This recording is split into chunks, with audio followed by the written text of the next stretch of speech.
बच्चों, मैं आपको अभी क्वेश्चन पूछूंगा जो मैंने टीट के चैप्टर बताया था, आपको टॉपिक बताया था, उससे रिलेटेड कुछ क्वेश्चन पूछूंगा। हाँ, पहले बताओ, आप ब्रश करते हो नहीं करते हो? और आपके दांत तो पीले हो रहे हैं, सच सच बताओ। दो दंतकांति या कोलगेट मैक्स फ्रेश? दंतकांति तो दिखने में चॉकलेट की तरह ही होते हैं ना? खाते हो उसे? खाते हो उसे? दिखते चॉकलेट की तरह है ना, पर वो मुझे लग रहा है कुणाल खाता है उसे। कौन है कुणाल? कुछ कहना चाहेंगे आप? हम कोलगेट मैक्स फ्रेश से करते हैं ना, दांत चमक रहे हैं। अब दांत दिखाओ, दांत दिखाओ। कभी अपने पैरों को brush. What is the colour of our teeth? White. Correct answer. तो बताओ, व्हाट इज है वो बड़े इंसान के पास कितने दांत होते हैं अडल्ट के पास? 32। Correct answer. तो बच्चे के पास कितने होते हैं? And it is a candle that is burning. So the heat from this candle got that iron is a good conductor of heat as well as electricity. So this part is heated the first, and then the last part is cold. When this part is heated, so it goes to the another point that is cold.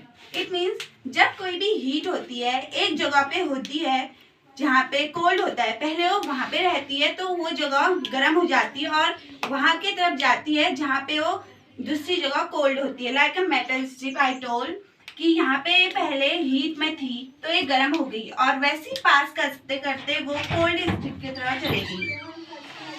Heat is an energy that passes from one object to the another object in a process of temperature. What is temperature? Temperature is that we measure the heat in temperature, and we all know that the boiling point of the water is 100 degree Celsius. मतलब कि जो पानी होता है वो कितने degree पे गर्म होता है? वो होता है 100 degree Celsius. And myself Akash Tesla. Happy Science Day to all of you. Today I am discussing about nervous system. Our nervous system is made of three main parts: the spinal cord, the brain, and the nerves. There are three main parts: the cerebrum, and cerebellum, and medulla. The cerebellum. Good afternoon everyone, myself Arobani. Today is National Science Day, so happy National Science Day all of you. So today I am discussing about tooth. So a tooth is made up of two parts: the crown and the neck. The crown is parts of a teeth. See you when you smile and open your mouth, so above the gums. The root is part of the tooth. Below can't be seen. The between of the root and crown is called neck. Our tooth is covered by different layers. So four types of roots. Number 1 canine, number 2 incisors, number 3 molar, number 4 premolar. तो canine जो हमारे आगे वाले होते हैं ये bite करने के काम आते हैं, मतलब काटने के काम आते हैं। ये है इंसीजर्स, फाड़ने के काम आते हैं, जैसे मीट मांस से खाते हैं आप। तो ये मोलर और ये प्रीमोलर है, दोनों चबाने के काम आते हैं। तो ये अपर पार्ट होते हैं जो फिक्स होते हैं, लोअर पार्ट होते हैं जो मूव करते हैं। तो ये नीचे वाला पार्ट एक बार हिलाओ, ये हिले, ये ऊपर वाला पार्ट नहीं लेगा, ये फिक्स्ड होते हैं। Thank you.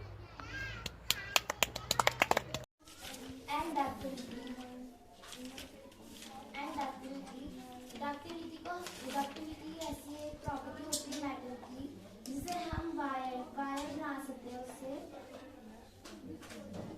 वायर बना सकते हैं। and which have all the nutrients, carbohydrate, fat, protein, vitamin and minerals. They are called balanced diet. एक ऐसी डाइट जिसमें सभी न्यूट्रिएंट्स होते हैं जैसे कार्बोहाइड्रेट, प्रोटीन, फैट, विटामिन और मिनरल, उसे बैलेंस डाइट कहते हैं।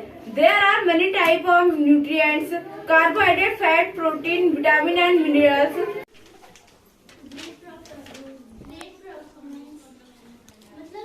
It's called kharif crop. ऐसे प्लांट जो बरसातों के दिनों में होते हैं उन्हें हम खरीफ क्रॉप कहते हैं।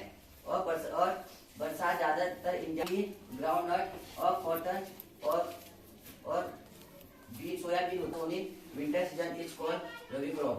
ऐसे प्लांट जो ठंडियों के दिनों में होते हैं उन्हें हम रबी क्रॉप कहते हैं।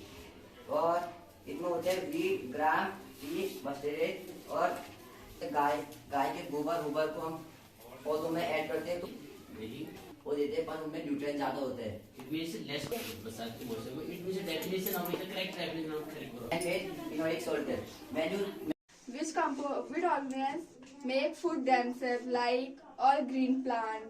And heterotrophic are which organisms take food for other organisms like humans? Humans take food from plant, animal, etc. And plants make food help of photosynthesis. Photosynthesis is which process we make food. Which process plant make food help of sunlight, chlorophyll, air, water. You also knowing photosynthesis definition. Who knowing? Test Rahul. Means we cannot normally see in our environment.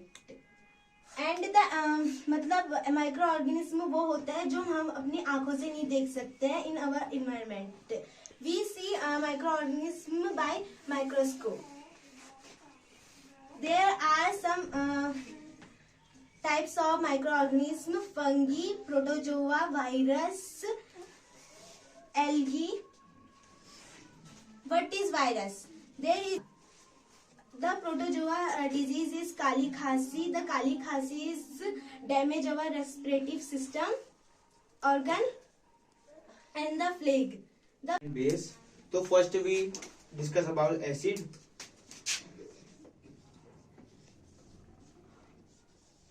Acid is the such type of substance they dissolve in water and release as positive ions.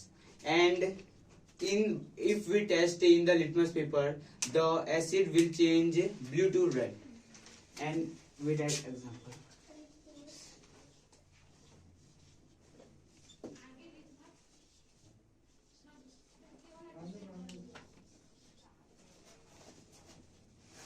Example is lemon, vinegar and hydrochloric acid HCl and nitric acid HNO3. And then second is base. The base is the such type of substance they dissolve in water and release OH negative ions. And if we test in litmus paper, the litmus paper will change in red to blue. And their example is soap, bleach, etc. My name is Lapu Bhandari and my name is Milan Chanyar. Today we celebrating National Science Day. So today we both tell you some small topic, and the topic name is disease. What is and disease name is रोग या बीमारियां। आप सभी को बीमारियां होती है ना कभी कभी। तो what is disease? Disease is an abnormal condition that affects the functioning of our body is called disease. कोई अगर ऐसी कंडीशन जिसमें हमारे बॉडी के पार्ट काम करना अच्छे से काम नहीं कर पाते हैं उसे हम क्या बोलते हैं? डिजीज। ओके, डिजीज किससे फैलती है कोई बताएगा? किससे फैलती है? डिजीज जर्म से फैलते हैं। जर्म्स कीटाणु से, ठीक है। जर्म्स को बोलते हैं कीटाणु। जर्म्स बहुत प्रकार के होते हैं, like different types of germs. First होता है बैक्टीरिया। बैक्टीरिया से होने वाले डिजीज कौन कौन से होते हैं? Virus, typhoid. वायरस नहीं होता है। Typhoid, tuberculosis, plague and cholera. ठीक है। नेक्स्ट टॉपिक है वायरस। वायरस किससे फैलता है? वायरस से कौन कौन सी चीज होती है? वायरस से कौन कौन से रोग होते हैं? जैसे कोविड-19 हुआ था ना बीच में, Covid, common cold, chickenpox and mumps. Okay, and next topic is next type of germ is fungi. Fungi. Fungi से क्या क्या होते हैं? फंगी जैसे कभी कभी आपको क्या होते हैं? At least foot and ringworm. At least आपके अंगूठे कभी कभी सूज जाते हैं ना। कभी कभी क्या होती है, आपकी स्किन सूज जाती है ना, और कभी कभी क्या होते हैं, स्किन पे दाने जैसे निकलने लगते हैं, निकलते हैं ना, तो किसके कारण होते हैं? फंगी के कारण। ठीक है, समझ गए? And my name is Rohit Devri. I study in class 5th. So today we all know today is National Science Day. We celebrate National Science Day. So today our topic is first aid. This topic is first aid. So first aid is a प्राथमिक चिकित्सा. What? First aid meaning in Hindi? प्राथमिक चिकित्सा. So first aid is an immediate help given to an injured or sick person before arriving a doctor are called first aid. This meaning is जब आपको कहीं चोट लग जाती है, doctor से आने से पहले जो आपको मेडिसिन दी जाती है उसे ही फर्स्ट एड कहते हैं। जैसे आपकी कहीं उंगली कट जाती है तो आपका उसमें डेटॉल ये लगाया जाता है, वो भी फर्स्ट एड में आता है। तो यही फर्स्ट एड होता है।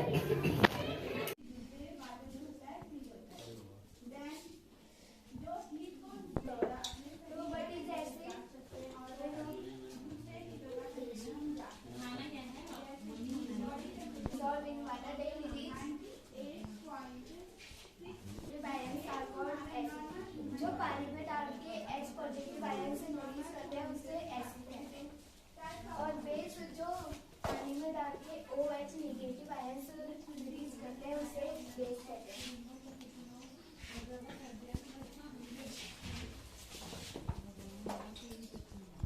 Acid turn blue to red.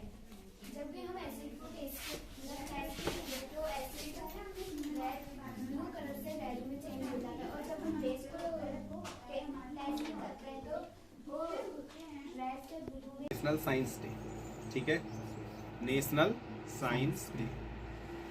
तो सर्वप्रथम आप सभी को साइंस डे की शुभकामनाएं। अब देखो साइंस डे आखिर ये मनाते क्यों हैं, ठीक है, इसके पीछे की हिस्ट्री थोड़ी बहुत चर्चा कर लेते हैं, ठीक है ना।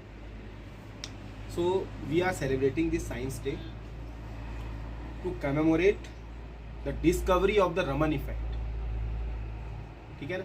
यानी रमन सर ने, डॉक्टर CV रमन ने, चंद्रशेखर वेंकट रमन, तो उन्होंने 28 फरवरी को ही रमन इफेक्ट की डिस्कवरी करी थी, जिसके चलते उनको नोबेल पुरस्कार भी उनको मिला था, डॉक्टर CV रमन, ठीक है। तो एक ग्रेट साइंटिस्ट थे। तो ये डिस्कवरी आखिर कैसे हुई, किस प्रकार से डिस्कवरी हुई, तो देखो ना, हर चीज की देखो, जो साइंटिफिक माइंड आपका होता है वो आपको हर चीज के पीछे का रीजन ढूंढने के लिए मजबूर कर देता है, ठीक है। तो CV रमन सर जब बाहर गए थे, विदेश गए थे, तब वापस आते समय जब उन्होंने देखा मेडिटेरेनियन सी के ऊपर जब वो चल रहे थे, मतलब उससे किससे एरोप्लेन से जब आ रहे होंगे, तब उन्होंने देखा कि जो उसका जो कलर है, किसका, समुद्र का जो कलर है, वो उनको नीला दिखाई दिया। अब उस मतलब जानने के लिए क्या हो गया, ग्लास में भी वो आपका वाटर है, वो नीला नहीं दिखता, समुद्र का वाटर आपको नीला दिख रहा है, लेकिन वैसे पानी लिया तो वैसे तो पानी तो कलरलेस है, लेकिन दूर से आप देख रहे हैं समुद्र का पानी, सो इट लुक्स ब्लू, ठीक है। तो आखिर ऐसा क्यों समुद्र का पानी हमें नीला दिखाई देता है, तो उसको जानने के प्रति उनकी जिज्ञासा हुई, सोचा उन्होंने आखिर ऐसा क्यों हो सकता है, कैसे हो सकता है, ठीक है। तो यहीं से हमारी रमन इफेक्ट की डिस्कवरी, ठीक है ना। तो एक्चुअली में होता क्या है, जो उन्होंने उसके पीछे का लॉजिक दिया कि जब कोई भी मोनोक्रोमेटिक लाइट होती है, monochromatic light mean single wavelength की जो लाइट होती है, ठीक है ना, सिंगल वेवलेंथ यानी एक ही टाइप की वेवलेंथ उसकी होगी। जैसे व्हाइट लाइट आती है तो मोनोक्रोमेटिक लाइट उसको बोल सकते हैं, यानी कि जो कोई लेजर लाइट निकलती है आपकी, लेजर लाइट जो निकलती है वो भी आपकी क्या होती है, मोनोक्रोमेटिक लाइट ही होती है, ठीक है ना। तो जब कोई मोनोक्रोमेटिक लाइट किसी मीडियम से जाती है, सॉलिड या लिक्विड, इन मीडियम से जाती है, तो जब वो जाती है तो वो स्कैटर हो जाती है। क्या हो जाती है? स्कैटर हो जाती है। जैसे आपने सन वाला भी पढ़ा, सन की लाइट जब प्रिज्म में से जाती है तो वो स्कैटर हो जाती है, 7 कलर में डिवाइड हो जाती है। विबग्योर आपने नाम सुना होगा, विबग्योर, तो विबग्योर कलर में स्कैटर हो जाती है ना। तो इसी यही कारण है कि जब मोनोक्रोमेटिक लाइट आपकी उसमें गई, मतलब डीप सी में गई, तो बाकी की सारी जो 7 कलर में तो डिवाइड हो गई, सारे के सारे कलर समुद्र के द्वारा एब्जॉर्ब कर लिए गए, केवल और केवल ब्लू कलर को ही उसने क्या किया, स्कैटर किया। कौन से कलर को स्कैटर किया? ब्लू कलर को, दैट्स वाई वो आप ब्लू दिखता है।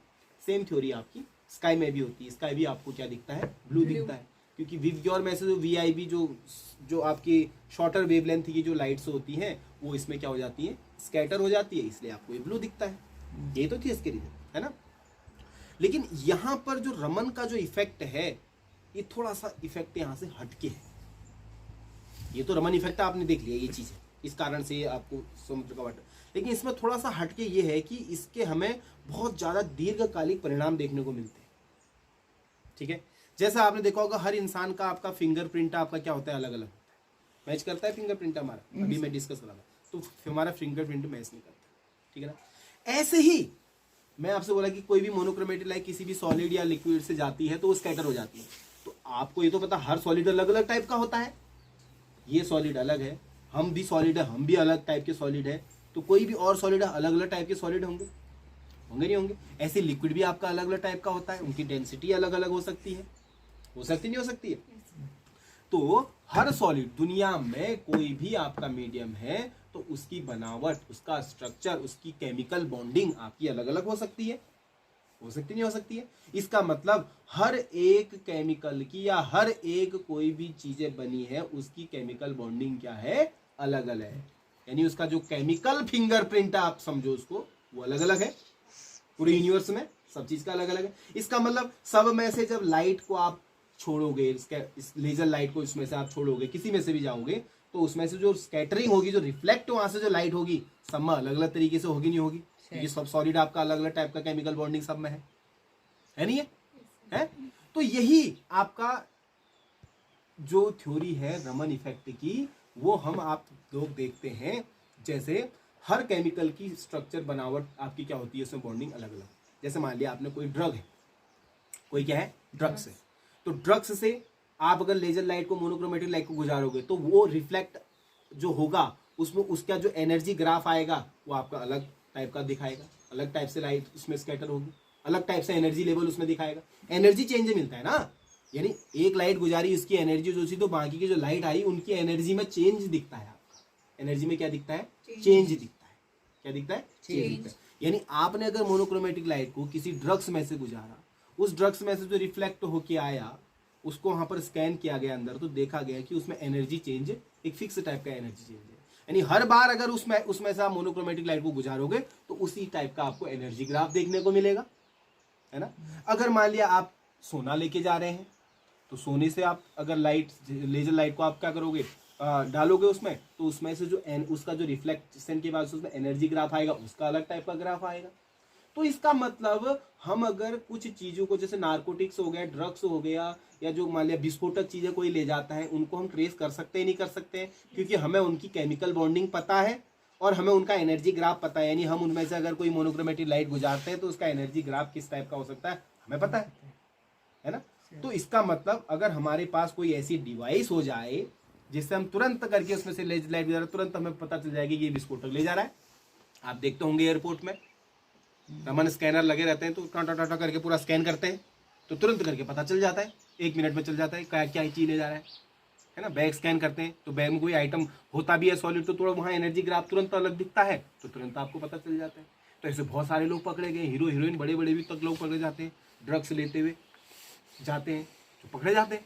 तो क्या पता है ना, उनकी केमिकल बॉन्डिंग पता है ड्रग्स की कैसी है, उसमें से इसका मतलब मोनोक्रोमेटिक लाइट गुजारेंगे तो उसका एनर्जी ग्राफ किस टाइप का आना है रिफ्लेक्शन के बाद, वो हमें पता है नहीं है पता। तो इस तरह से जो रमन इफेक्ट का जो आउटकम हमें देखने को मिलता है अब, वो व्यापक है, बहुत बड़ा आउटकम इसका देखने को मिलता है ना। तो इस वजह से he was the greatest scientist, है ना। तो आज जो ये इंडस्ट्री चल रही है पूरी, इसके नाम पर $1 बिलियन की इंडस्ट्री चलती है ना। तो हर चीज में आप देखो, कहीं पर भी देखो, कैंसर रोगों को ठीक करना होता है, पैथोजेंस, कोई बैक्टीरिया आपके अंदर है, कोई वायरस आपके अंदर है, तो उसकी बॉन्डिंग देखो। अगर कोरोना वायरस वगैरह उसको डिटेक्ट कैसे करते हैं, कोई वायरस आपके अंदर उसको डिटेक्ट कैसे करते हैं, तो सबसे पहले हम उसकी बॉन्डिंग जाननी होती है। आखिर वायरस है तो उसकी बॉन्डिंग क्या है, केमिकल बॉन्डिंग उसकी कैसी है। अगर उसमें से हम लेजर लाइट गुजारेंगे तो उसका एनर्जी ग्राफ किस टाइप का आएगा, पता चल गया, एनर्जी ग्राफ पता चल गया। अब अगर कभी भी अगर लेजर लाइट को उसके अंदर से गुजारेंगे, उस टाइप का एनर्जी ग्राफ अगर चल गया, इसका मतलब आपके अंदर वो चीज़ चल गया। तो कैंसर जैसी बीमारियों को इससे ठीक करा जा सकता है ऐसी टेक्निक से, है ना। तो ये बहुत सारी, बहुत बड़ी मेडिकल इंडस्ट्री से लेके आपके हर चीज़ में इसका आज हम यूज़ देखने को मिलता है ना। तो रमन स्कैनर हो गया, वो भी रमन इफेक्ट का ही एक आउटकम है नहीं है। तो इसका मतलब ये बहुत बड़ी डिस्कवरी डॉक्टर सीवी रमन ने करी, ठीक है ना।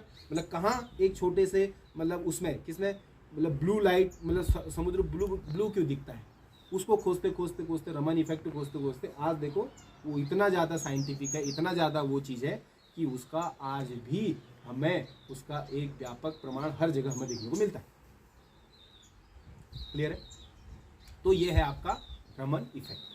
तो that is why we are celebrating today on 28 February as the national science day, क्योंकि आज ही के दिन रमन जी ने डिस्कवर किया था रमन इफेक्ट।